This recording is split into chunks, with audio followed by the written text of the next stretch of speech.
Today's Daf is Daf Yomi, as we learn for Achenu basis from the end of yesterday's Gemara. We brought down three different psukim to tell you that when an animal is damaged, right, or killed, whether it's by a person, whether it's by a wild beast, or whether it's killed by another animal like a shore, the owner of the deceased animal, the owner of the carcass, he has to deal with the carcass, not the one who's mazik. So we gave an example when we said that let's say the animal that was killed was worth $100, and now when it's dead, it's worth $15. That's what the carcass is worth.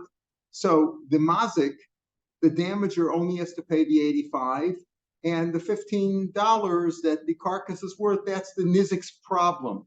He has to deal with it, not the mazik. In other words, the mazik doesn't pay him the $100, and then you say, okay, you can keep the total loss, you can keep the dead animal, but rather the mazik pays $85, and the nizik, the one who's damaged, he's got to deal with this $15 animal. So if the animal then deteriorates and starts rotting and becomes worth less money by the time he takes it to market to sell it for animal feed or whatever he's going to sell it for, that's the nizik's loss, not the mazik. That's what we brought up yesterday.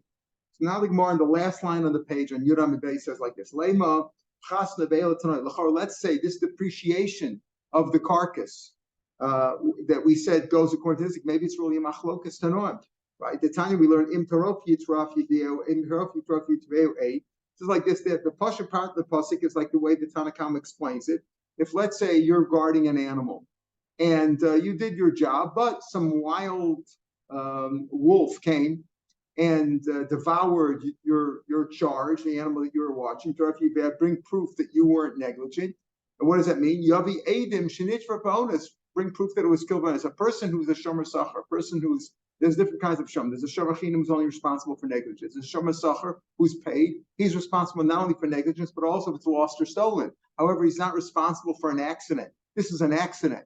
He did his job. He was watching, made sure that nobody would steal it and it wasn't lost or anything like that. But beyond his control, a fox or a wolf came and destroyed this animal, his charge. So Yavi Adam Shinitra, bonus upato, that's a pashab shot in the pasuk.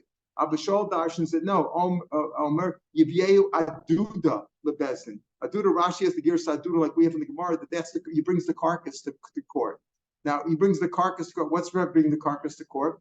You have to basically show what it was worth at the time of death, because afterwards, if it gets deteriorated or gets decomposed, that's the nizik's loss. My labakmivli is net machlokas the marsav or pchas the veil the nizik. Abishol, who says, look, when it gets devalued after, in other words, if the mazik just has to pay the whole $100, so let him pay the $100 and that's it. Whatever's left, take whatever you want. You want to take the carcass, fine. But he says, no, we have to bring the carcass to the court to show, basically, to prove what it was worth at the time of death. The marsav or pchas the veil the nizik. That's Abishol. Umarsav the masikavi. The Tanakama says, no, the mazik killed the animals with the $100. He's got to pay the whole $100. That's all.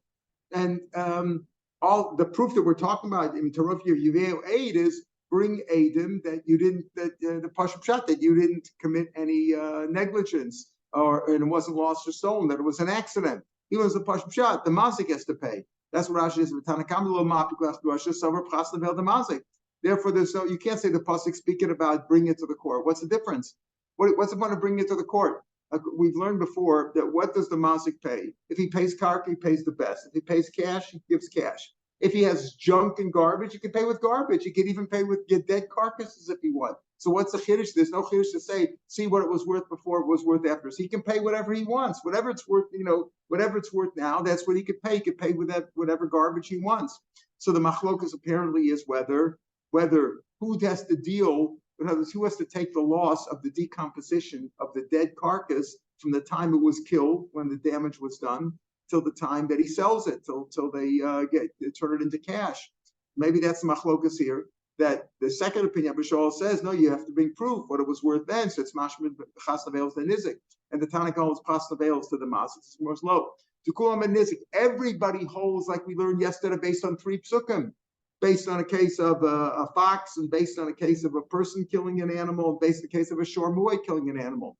Everybody holds that the nizik's loss. The pchasta the kuli alma the nizik. Everybody holds that the possibility of the devaluation from the time of death of the animal till the time you sell, that's the nizik's problem. The question that Avram raised yesterday. Here we're talking about who has to deal with the nevela, who has to bring it to court. Right? You have to determine, right, what happened now. Killed the animal. My animal killed your animal. I killed your animal. It was worth $100 for it. Now it's worth $85. I claim it's worth $85. You say no, it's only worth. It was worth $9. I claim that the dead carcass is worth $15, and you claim it's only worth $5. So I should pay you $95, not $85. So you got to bring it to court. Everybody holds that you have to that the nizik has to deal with it, whether it's $15, but the question you have to prove it. And that's the kulam and nizik. Everybody holds that the nizik's that the loss is the nizik's from the time of death till you sell. But the question is, who has to deal with the nevela? Who has to bring the nevela to court? Who has to take it out of wherever it is? Now, the 3 psukim we dealt with yesterday was not dealing with a pit. You asked about a pit, but the truth is we were talking about a person who kills an animal, a fox that kills an animal, a shormur that kills an animal. But the Gemara relates it even to the case of the pit. The Hatanya, we see it. This is been exclusive. Here the question is, who has to deal with it? In other words, the loss is to the nizik, but who has to deal with the nevela? And who has to take it out of where it is and bring it to where it should be? Time we see this machlokas elsewhere in the brisa. Here the case of the boar, exactly the case you raised. Even though we weren't talking about the boar yesterday, but the same thing applies here too. How do you know that the owner of the pit, he has to take the shore out of the pit to determine, bring it out of the pit? Tamalomer, it says kesev yashiv levala v'hamesi alo. In the case of the balabor yisham kesev yashiv levala v'hamesi alo. So he darshans it. The pasuk shot is there's an asnachta there, right? Balabor yisham kesev yashiv levala. Period. Or asnachta v'hamesi alo. He darshans it kesev yashiv levala v'hames. In other words, the owner of the pit, the damager, he has to pay the owner, and he has to pay the money and bring the dead animal out of there too. He has to bring it out there. Okay, so that's but it's a machlokas, a cherimum. Some say that the owner of the pit has to do it. Smash, but the others say no. The dead animal, the owner of the dead animal, the person who owned it before, he's got to take it out of there. It's his problem. So that's the question. In other words, the devaluation is certainly on the nizik. Everybody agrees with that. If the animal's worth $15 at the time of death, and now when he sells it, it's only worth $5. That $10 loss, the nizik has to absorb. The question is, who has to take it out of the pit? What are we talking about? What do you mean take it out of the pit? If in the pit, let's say it's worth only $1 in the pit. But if you take it out of the pit, there it's more marketable. It's out of the pit because you've already done that work. It's worth $4. So of course why do you need a pasuk to tell me that the owner of the pit, he has to be matriach and take it out of the pit? It's worth the fact that it's worth more out of the pit is to his advantage because he'll have to pay less. You understand? Instead of it bring, let's say, the question is it worth? I killed the animal, right? It's worth $15 in the pit, but outside of the pit, it's worth $19. Let's say. So I'd rather take it out of the pit. So I'd have to pay less. I won't have to pay $81. I wouldn't have to pay $85 because it's worth more. I need a pasuk to tell me that. If you're saying that that's the machlokas over here, that according to Abishol says the mazik has to do it, right? He says he's got to bring it to the court, and the mazik has to bring it out of court. I need a pasuk to tell me that. It's to my advantage to do it. Of course I would want to do it. Right? In other words, if it's worth more money out of the pit, of course I'll want to take it out of the pit because if it's worth more money there, it means I have to pay less. Right? I killed the animal. It was worth $85. I did damage of $85. It's worth $15 in the pit. But if I take it out of the pit, it's worth $19. So of course I'd rather take it out of the pit. So I'll have to pay only $81 instead of $85. Isn't that obvious? So the answer it's worth the same dollar whether it's in the pit or out of the pit. It doesn't make any difference there. The point is who has responsibility to take it out of the pit and bring it to court. Is that doesn't make sense? Is that the way the market works? That in the pit it's worth the same as outside? It says, hey, yeah, the army ancient people say, if you buy a beam in the city, cost $1 bazooza. Out in the woods, it's also in the midbar or the desert, it's also worth $1. That sometimes it's the same price wherever you go. So that doesn't prove anything one way or another. But at the end of the day, we come out. So it's a machlokes who has to take it out of the pit or has to bring it from wherever it was killed to court. Because that's in the case of the pit, he's in the pit. But he could, if it was killed by an animal or killed by a person, you got to bring it to show what it was worth. In other words, to prove what it was worth at the time of death, so that the nizik has to cover the rest of it, because he has to cover the depreciation. That's the idea of balim metaplim binavela. The owner of the animal, he has to deal with that, not the mazik. Is that fair? But that's what the Torah says. That's what the Torah says. He has to deal with it. Now, in all cases, do we say that Amar Shmuel, this that we do make an assessment, and we say, look, the damager, the person who did the damage, doesn't have to pay the full thing. He just pays what it was worth less. Now, whatever it was worth at the time of death, that's the $15 that the carcass is worth. The nizik has to deal with it now. If he doesn't take care of it and it decomposes till it's worth $0, it's his loss. Amar Shmuel, do you say the same thing only by other cases? So Amar Shmuel, Ainsham, we don't make this assessment. Let's say somebody stole my animal, and while he had it, it got worth less. Now, when he returns it, so do you say the same thing? Well, it's worth less money now. It got damaged, it aged, or whatever it was. Do you say the same thing, that it's the owner's loss? So Shmuel says no. For a ganaf and gazlan, we don't say that. On the zaken, a special lacha by nazikin, that we say that. But that's what the Torah says, that the owner has to deal with the dead animal and deal with the depreciation. That's his problem, but not when it comes to a ganaf and gazlan.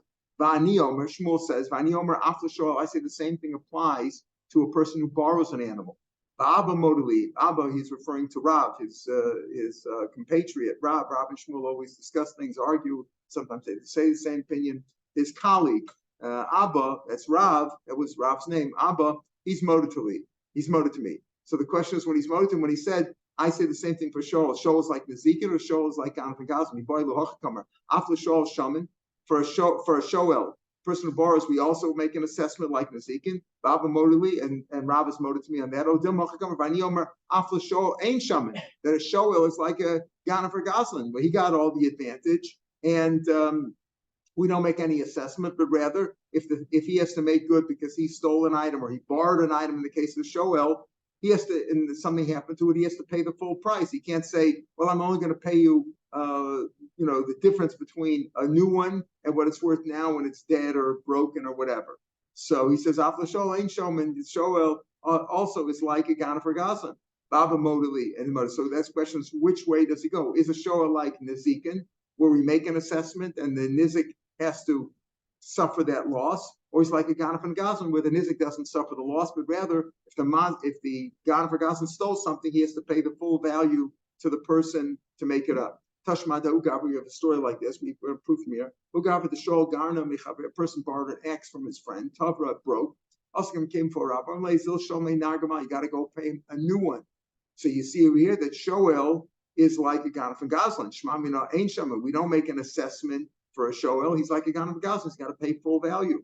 So Rabba. Midam relay Rav Kana Ravasi. Rav Kana Ravasi turned to Rav and they said, Rav, Dinochi, is that the din? Vishosik, and he was quiet. In other words, maybe that was a special case. He says that really didn't, and Rav didn't answer. Shema Min Shama, you see that you do make an assessment, and that a Shoel is like Nizik, that if a person borrowed an item and it broke in his possession or it died, whatever it was an accident, he died, that we do make an assessment, and he only has to pay the difference between the new one and what this one's worth now when it's broken or dead. Idmar Amar Ula Amar Blaser. This is important. It's Ula in the name of Blaser, because we're going to have different halachas that Ula Amar Blaser said that have nothing to do with our Gemara, but it's brought down because Ula Amar Blaser. Ula Amar Blaser said, Shaman Ganaf Gazlan, that we do make an assessment just like for Nezikin. For Papi Ain Shaman, Ain Shaman Lo Ganaf Lo Gazlan. We don't make an assessment, they have to pay full value. Aval Shoel Shaman. We do make an assessment for a Shoel, meaning a Shoel is like Nezikin, that if the item was lost or dead, the Shoel only has to pay like a mazik pays, meaning the difference between the full value and what it's worth now. Rav Kana Ravasi held that a Shoel is like Nezikin. Yeah.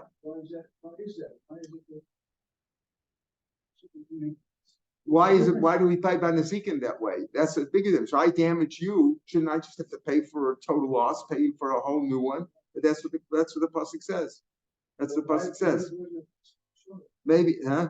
The shoal, there's no pasuk for that. That's so the question is, what is it more comparable to Ganef and Goslin, or is it more comparable to Nezikin? So you might say if by Nezikin the Nizik has to deal with it.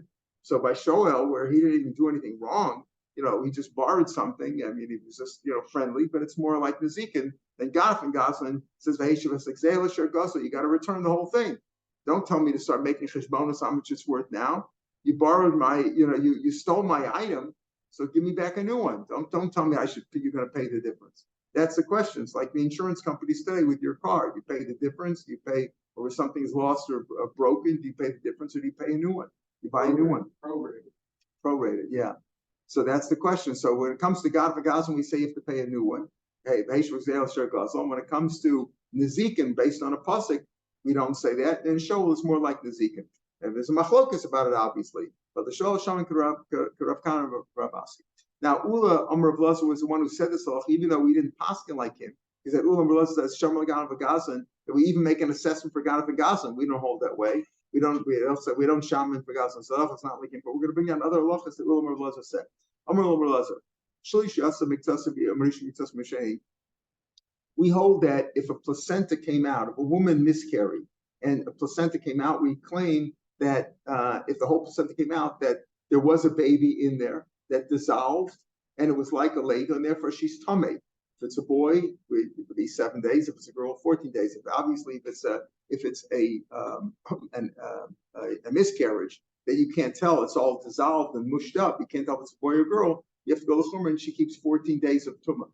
So let's say Shol Yishiyatsa Miktsasa. Now it's only if it came out. If the whole placenta came out, we say there's no such thing. There must have been a baby there too, and she's tamei. Let's say only a portion of it came out, a small portion, less than 50%. So that's not considered a leda yet.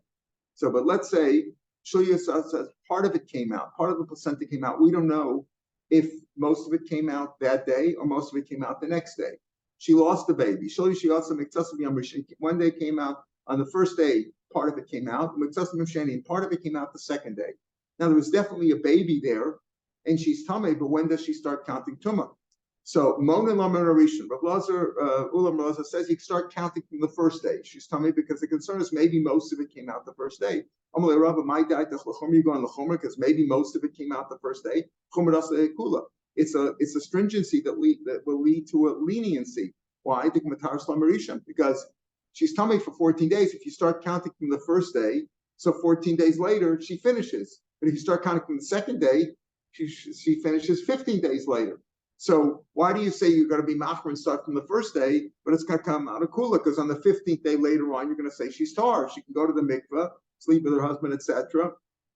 You have to count, 80 days in May Tahara, etc. for korbanos and things like that. But the fact is that she's tar on the 15th day. So by saying she's tamei the first day, why do you think that's a chomer? It's a chomer that's going to come out to a leniency because you're going to also make mitara one day earlier, and anything she touches on that day, you're making a kula.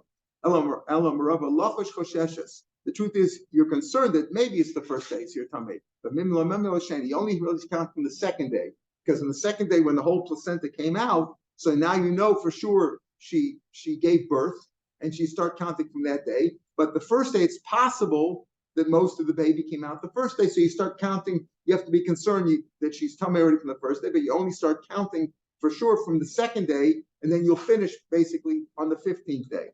My Kamash, what's the chiddush in all that? They mix a shilya below vlad, that even a partial placenta doesn't come out without a baby, without an embryo. Tanina, we learn by an animal. Shilya shiyatsa miktsasa. If let's say part of the placenta came out by an animal, we have this halacha. Let's say a cow is giving birth, and there's a baby inside. Before the baby was born, you shechted the mother. What's the halacha? You don't have to shech the baby because the baby is considered part of the mother. But if the baby came out, then it needs its own shechita. You can't just kill it. Halachically, if the baby was inside when you shechted the mother and it came out, the baby came out now alive. You shechted the mother. Let's say the baby came alive. The baby can run around for 5 years and turn into a big cow. You can blow the animal's brains out and eat it because it's considered kosher because it's already considered slaughtered from the mother. That's we don't l'chumra, we don't do that, but you could do that. Now, so we learned the shlish yatzim mitzasa. Let's say part of the placenta came out asur b'chila, you can't eat it. In other words, you can't eat it. Why? Based on the shechita of the mother. Why? Because siman vladish, because if a placenta came out, it's a sign of a birth of an embryo by a woman, and siman vlad behema. So we know that already. What's he teaching me this business? If it came out partially the first day, you already have to be machmer because maybe the baby was mostly born there, and we already learned that by an animal the same thing. That if it came out the first day, asur b'chila, meaning you can't. If the part of the placenta came out, you have to be concerned that maybe that was the birth. And if you shechted the mother now, you can't eat that baby. You can't eat the baby because you can't eat it if it's only placenta, whatever. You can't shecht it. There's nothing to shecht. You can't eat it. It's nevela because it wasn't included in the shechita of the mother. So we know this halacha. If it would be based on that mishnah with the shechita of the animal, it's possible for partial of the placenta to come out without a baby. The reason over there we say is it's partial. It's possible for part of the placenta. We say if a placenta comes out, there was definitely a baby there. But it's possible for a partial of the placenta to come out without a baby? Maybe yes. Over there, why do we say you can't eat it? Because where it goes there, it's exera mitzvah. If the whole placenta came out, for sure the calf was born. It's considered the calf born, and you can't eat it because even if it went back inside the mother, it came out already. You can't. It doesn't become kosher with the shechita of the mother. So if you would tell me that case, I would say, listen, the truth is it's possible for mixed blood below. Kamashwan that we don't say that. We say that it's impossible for a part of the placenta to come out without part of the flood. As Rashi explained before, that if you would say that it's possible to say yesh mixas shilya belovad, that shilya shas mixasa that yesh mixas shilya belovad, it's possible for part of the placenta to come out of blood. We wouldn't be samach by a woman. Why? Because when a woman gave part of the placenta came out on the first day, right? It's possible there was no baby there.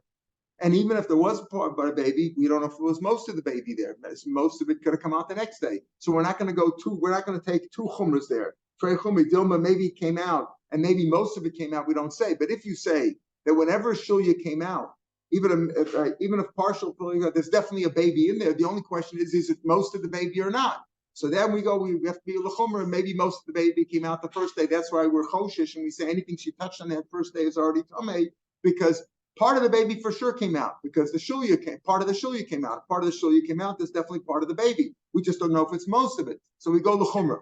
But if you only tell me that by the case of the shore, I would say no. In the case of not the shore, in the case of the shore is an ox, we're talking about a cow, a para. I would tell you that maybe it's possible for part of the placenta to come out without a fly. But the reason over there we're machmer is because you can't eat this, because maybe if you allow to eat this, maybe the whole placenta will come out and you'll eat that too, and then you can't because that's eating it. But by a woman, we're not talking about eating it. There's no problem of eating. You're not talking about eating it. You're just talking about being machmer. So therefore, says Rashi, because he see it came out the next day. In other words, part of it came out today, part of it came out the next day. You're metamer from there, so it didn't all. Not possible that it all came out the first day. The only the chiddush is that that's the chiddush. From that case, you would, if from the case of the cow, you might say that it's possible yesh mixas shilya below vad. Below vad, it's possible part of the thing come out of the vad. In this case, from Ulam or Pleasure, you see that if the part of the placenta came out one day, there's definitely a vlad there. The only question is it most of the vlad or not? And because there's only one question, we're machmer and we say that she's coming from the first day. Another thing that he said, Rav Lazar, nothing to do with it. These are all different cases, but Ulam Rav Lazar were saying the things that he said. Say you had a baby of Rahmatzah that died before it's 30 days old, you're not poded, right? It says, but let's say the baby was killed, and it became a treifa, it got a mortal wound in the middle of 30 days. Now, had it not got the wound, it might have lived. So maybe you have to be poded in 30 days too. You have to have a pidyon ben for that. You don't have to be poded. It says, because it says padotif there, because it says ach padotif there before Adam, you might say you surely have to be poted, even as long as you had a viable baby, but it got killed. Maybe you have to be poted anyway after 30 days. Excluding no, not in all cases. If it was killed, it's got to actually live the 30 days. It's not enough that it would have lived and not been killed. It's got to live the 30 days, otherwise you're not poted. He said, famous machlokas, a large animal, how are you koned? Are you koned with mashicha, pulling, or with something else? Ivanantan b'masira, just with handing over the reins, handing it over. Says Huda Amar, he goes like this time to the tiny mashicha. Chum say both of them are pulled, whether it's a large animal, small animal, but by pulling mashicha. Rav Shimon Omer zuzubakba, lifting it up. How do you lift up an elephant or a big animal? You make it climb on a step or on some wood, so that's considered lifting it up too. So there's a machlok is about that. So he said, let's say brothers come to divide up an inheritance, right? That's the man dies, and let brother letters.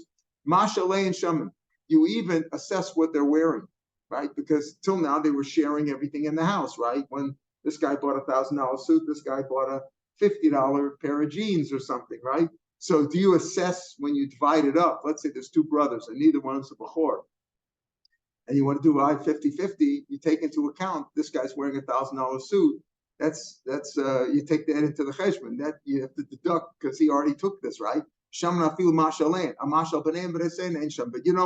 don't assess what their children are wearing, because to take them to court would be too much of a bizayon to start figuring that out, and we don't want to embarrass them.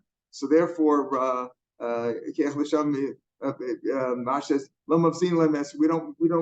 we don't embarrass the children unless the beitina. But what the two brothers are wearing, or what they have, if they one got a fancier car or whatever, all that is assessed. Amra Papa, sometimes you don't even assess what they're wearing. How? Let's say one of the brothers was the older one. He was already 25. He was taking care of the business affairs of the old man before he died. The other one was 12 years old. The other brother was 12. He wasn't taken care of though. But they want the older brother to dress nicely so that when he goes to business meetings, they'll respect him. So sometimes that has to be taken into account too. People want the other family members want the older brother to be respected, so therefore he's entitled to that extra suit or whatever. Let's say a shomer, I was given a charge to guard this item, and I gave it to another one. I gave it to another shomer. Am I responsible to if I'm only responsible for negligence? I gave it to this guy who was a valid shomer, right? Whether he's a better shomer or worse shomer, he's a shomer. Is that negligence on my part? No, I'm only responsible. I'm not responsible. That's not considered negligence, and I'll only be responsible for negligence. It's not negligence. I'm the shomer shmas shomer. Potter. I'm potter, right? Potter arisha mecholos and dinim shayu potter ma'asetzla. Rashi says, I'm potter for all the cases that I would be potter if it was with me. But let me boy shomachim shmasla shomer sacher. Certainly a shomachinam who gave it to a shomer sacher to watch. Shomer sacher the iluya eilish maso. He improved the shmira because the shomer sacher who's paid is going to guard it even against Genev and Aveda. He's going to be very careful. Even if I was a shomer sacher and I gave it to a shomer who has less the hashda grui gam shras, I've made the shmira less. Nami potter. I'm also potter. Shem musla bendas. I gave it to somebody. That's not considered negligence. Even it's not considered Genev and Aveda. I'm a shomer sacher. I was hired, right? And I'm only responsible for negligence or for Genev and Aveda. I gave it to a shomer to watch. That's responsible, and therefore, if anything happened to it, if it wasn't Genev and Aveda, let's say an accident happened to it, I don't have to pay for it because I did my job. I guarded it against Genev and Aveda. I guarded against negligence, and the fact that I gave it to somebody else to watch is not negligence. That's where Rav Lazar. Rav Amar, no. Shomer Samasla, Shomer's Chayat. Just the opposite. That's not part of my job, is to give it to somebody else. Certainly, if I'm a shomer sacher and I gave it to shomer the Gurei Gal Mishmas, I made the shmira worse. That's considered negligence. Even if I'm a shomer and I gave it to, I paid. I was charged with guarding it without paying. I'm only responsible for negligence, and I paid somebody else to guard it. So I'm giving a better guarding than I was done. Also, I'm responsible. I feel I'm chayiv to pay. Rashi says even for accidents. The Amr Lake is the owner could say, I believed you, I trusted you. because the shomer always has to swear that he wasn't negligent or that it wasn't lost or stolen, depending on his level of shmira. And the owner could say, I trusted you. I don't trust this guy at all, even if he swears to me. So what did you give it to him? That's considered really negligence, because even though I trusted you and you're only responsible for negligence, but you gave it to somebody else to watch. I don't care if you paid him. I don't trust him at all. And therefore, you're responsible. Even if it was an accident, you're responsible. That's what if he has permission, then he has permission. It's not a problem. I'm talking about without permission. If he has permission, then it's like the owner gave it to the guy. Here we're talking about where he didn't ask permission. Another halacha. The halacha is that if I owe you money, right? If a malva and a lova, the malva can collect, right? Now, normally the malva, when he collects a loan, he collects from, if there's karka, the karka is considered mortgage to the loan. Can he collect from slaves? So let's say slaves. Are slaves like karka or not? Then he says, you can collect from slaves. Nachman says, the Uli says, Amar Rav Lazar afilu miyasme? Did Rav Lazar say you could even collect from Yisam? In other words, the owner owed money, the father owed money for a loan, right? If he had karka, if he had no karka and he died and there's nothing to collect from, you can't collect from cash and movables from Yisomim. If he had karka, you can collect that from Yisomim because that's considered mortgage. What about slaves? So Rav Nachman said to Ula, can you collect even from Yisomim? Or are they avodim? Every Kanani, is that like karka and you collect even Yisomim? He says, no. Mine, only from the father. So mine, what do you mean from the father? Mine, I feel gleaming like us. What are you telling me you collect from his slaves? In other words, if he has no money, he has no karka, he has no assets, you can go take his slave as payment. If you collect from him, you could take his shirt. You could take anything he has. The guy owes you money. You have an IOU. He has no karka. He has nothing. Take his shirt. Take his car. Take anything he has. What do you mean? What's the question of that? And that's the question: is it ever like metalfin or not? So Rav Nachman said to Ula, "Can you collect even from Yisomim? Because is it like karka?" He says, "No. I'm not arguing about that. You can only collect from him himself, meaning." It's not. I'm only talking about him himself. So he said, him himself, he can even collect from his shirt. Also a potke. He made it a potke. He mortgaged the evet. He made a potke collect from here. Could have rubbed Amarava. Also avda potke. Let's say I borrowed money and I said, okay, if you can't collect from me, you can go collect from the slave. You take the slave. Umachro, and then I sold the slave to somebody else who's already mortgaged to this guy. Balchov gova he meant it can collect, right? But shora, but if I made the shore and about why? My time when I sell an evet, people hear about it, and therefore the guy who bought the evet should have known about it. Should have known that it was mortgaged, like it was registered, and he should have known about it. So he took his chances. So if I made my evet a mortgage, I mortgaged my evet to my loan, and I sold the evet. Or the Bachov had a prior lien, he can go take the evet. If I mortgaged an ox and I sold the ox, then the Bachov can't collect from there because the purchaser who bought it wouldn't have known that it was mortgaged, or less they call it. Okay, so that was all the bus. That was also Rav Nachman. Ulam Rav Lazar said, Allah you can collect from Avadim. Rav Nachman said, what, even from Yisomim? He says, no, only from him himself. Only from him himself. The point is, the chiddush is that he it was mortgaged to somebody else, and you could still take the evet. Plus, enough after Rav Nachman left. In other words, Ula didn't want to fight with Rav Nachman. After he left, Ula said, the truth is, Rav Lazar said, I feel miyasme. In other words, that an evet kanani is like karka. And just like karka, if a man owed money and he had real estate and he died, the real estate went to the Yisomim, but if he had an outstanding loan, the Baal Chol can collect from the real estate. Same thing he can collect from the Avadim, because Ula Amar of Lezer Ho, as we'll see, he has support for this, that an Evet Kanani is like Karka. He can collect from Yisomim. But he didn't want to tell Rav Nachman that, because Rav Nachman held that an Evet Kanani is not like Karka, it's Metalton, and you can't collect from Yisomim. So that's what Rav Nachman said to Ula. Did Rav Lazar say that even by Yisomim? He says, no, I'm not talking about Yisomim, I'm only talking about from himself. Him himself, he can collect his shirt. No, we're talking about where he mortgaged it to somebody else. He mortgaged it and then he sold it to somebody else, and that's the point, that you can go collect it because people know about it. In other words, if you mortgaged it to a Baal Chov and then you sold it, the guy who bought it should have known, and it's his tough luck. But after Rav Nachman left, Ula said the truth is Rav Lazar said you could even collect it from your son because it's like karka.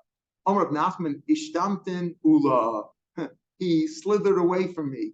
He stayed away from me because he's afraid, because I hold that an evet is like metalflin, and he didn't want to tell me. He didn't want to tell me that evet is like karka because he was afraid I would beat him in an argument. I would disprove him, so he didn't want to argue with me. In other words, Ulam Rav Lezer said that an evet knani is like karka. You could even collect it from Yisomim. And Rav Nachman said, even when Yisomim, he says, well, no, I didn't go that far. But he really did go that far. He just didn't want to argue with Rav Nachman. There was a story about Adah, the Agudani then Adah. They collected it from Yisomim. In other words, where there was an outstanding loan, and the man had an evet knani, and the man died, and the evet knani went to his kids, and they had the Balchov collected from his kids. There's a story also about Bisvag, Rav Chana Bar Bisna, he also collected me some. Amalahu, Rav Nachman, Zilo Adur, Rav Nachman said, give it back. You can't collect the evet knani from Yisomim. Be low, and if you don't give it back, I'll take away your palaces, and I'll take away your homes. I'll go into your homes, I'll take that away too. It's a wrong Allah. Amalei Rav Nachman, understand. Ha'ulam Rav Lazi. If Ulam Rav Lazi said, then what? That an evet knani is like karka, and you collect it from Yisomim.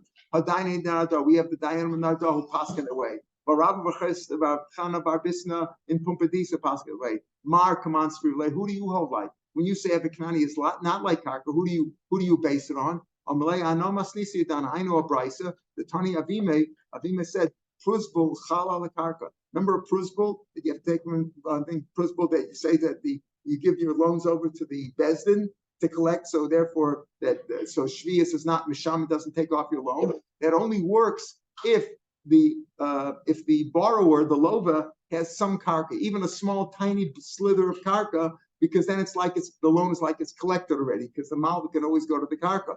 Pruzbul chala karka, but it's not on a bottom. You have to. It's not like evet knani is not like karka. Pruzbul is only if you have karka, if the lova has karka. Otherwise, you can't do a pruzbul.